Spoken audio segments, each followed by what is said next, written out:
Nah, tentunya Mungkinkah bila ku bertanya.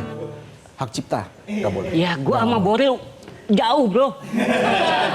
Muka beda. Deket dong. Ya, gua udah CS sama dia. Oke. Gua udah minta izin lagunya. Tadinya mau ngisi Oh iya lupa. ceban nih, tapi 2 lagu kan? Ceban 2 lagu. Kalau Ceban 2 lagu. Ya, 1 lagi dong. Semua itu bohong. Oh apa? Apa nggak sih? Gua udah sama Arman juga. Ces. Yoi. Oh, kirain jauh juga. Yang datangin dia siapa? Loh. Bos gua.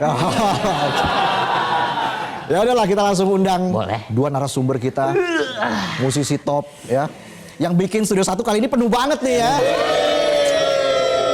Gak biasanya sepenuh ini. Satu orang gocap ya, awas aja. Langsung saja kita undang Arman Maulana dan Ariel Noah. Satu orang gocap. Apa kabar? Kang Arman, sehat? Murah amat 1 orang gocap. Mas Ariel, terima kasih sudah hadir, silakan duduk. Terima kasih. Ya.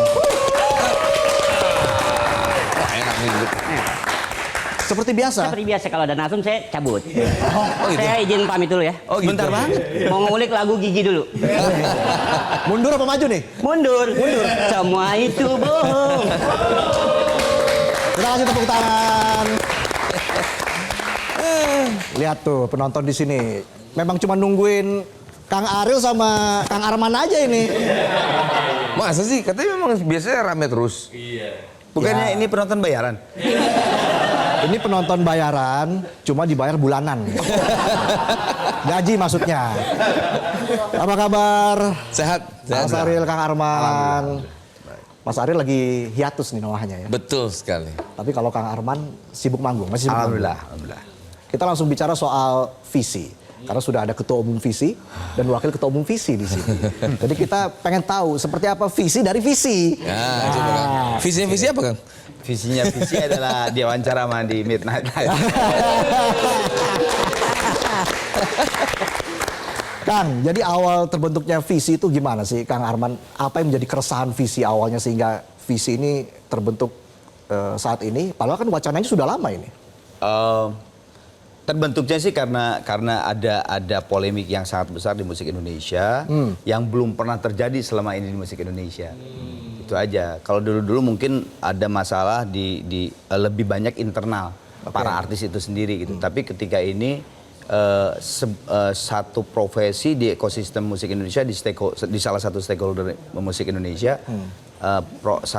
satu profesi yang betul-betul kayak disalahkan, kayak punya dosa besar gitu. Ya akhirnya ya itu apa prosesnya ya penyanyi gitu.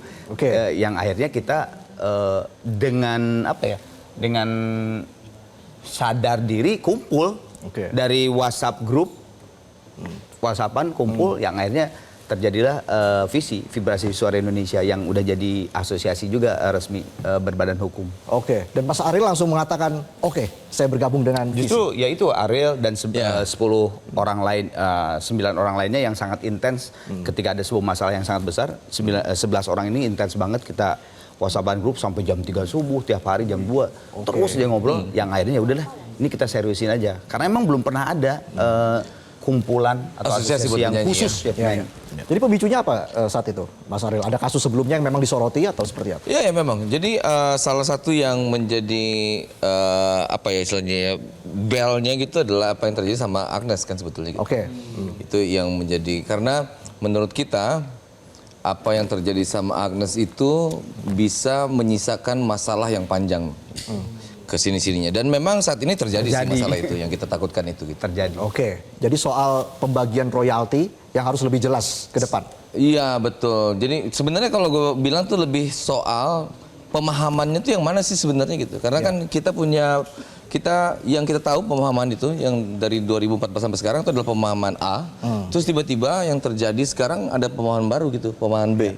Dan pemahaman B ini tiba-tiba menang di pengadilan di pengadilan niaga itu, dan walaupun sekarang masih kasasi. Nah, itu yang kita pertanyakan, kok bisa begitu ya?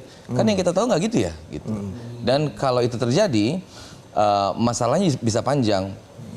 Salah satunya misalnya contohnya yang kita sangat perjuangkan sebetulnya itu adalah buntutnya itu bahwa penyanyi itu bisa dituntut hal-hal yang di luar kekuasaan dia. Misalnya ini ada teman kita, ada beberapa sebetulnya. Salah satunya teman kita penyanyi profesional nih, dia bernyanyi di tahun 2023. Terus gara-gara masalah ini, dia dituntut di tahun 2025. Oke. Ya, jadi dia dituntut waktu itu dia bernyanyi tahun 2023, menyanyikan satu lagu, penciptanya minta satu lagunya itu dibayar 50 juta. Satu lagu. Terus dia bilang, pas dia bilang gitu kan, wah kalau tahu harganya segitu sih nggak saya nyanyiin nih lagunya. Tapi kan udah kelewat ya. Iya, udah nggak bisa Dan 2 apa-apa. tahun. Udah kelewat Iya. gitu, udah nggak bisa apa-apa. Jadi itu yang berbahaya. Jadi Iya, orang tuh iya. bisa seperti dijebak kan jadinya ya. Karena harga nggak bisa negosiasi. Tergantung yang punya lagu kan gitu. Betul, betul. Jadi indikator-indikatornya harus lebih jelas ini ke depan. Iya, karena yang kejadian itu teman Oke. kita itu rewind kan, kejadian Iya. rewind bukan forward gitu. Betul, betul. Iya kan, kalau forward mungkin masih fair lah Iya. istilahnya ya. Iya. Kalau forward. Dan ketika kalau forward ke depan itu kan berarti fairnya tuh ya udah kalau gitu berapa sekarang gua kalau sekali nyanyi. Bisa kayak gitu kan. Tapi iya. kan kalau udah rewind ya gimana? Ya. Gimana fairnya? Oke, nanti kita juga akan membahas terkait dengan performing rights ya. Yep. Masih bersama dengan Mas Ariel dan juga Kang Arman, tapi kita harus jeda dulu. Tetaplah di Midnight Live.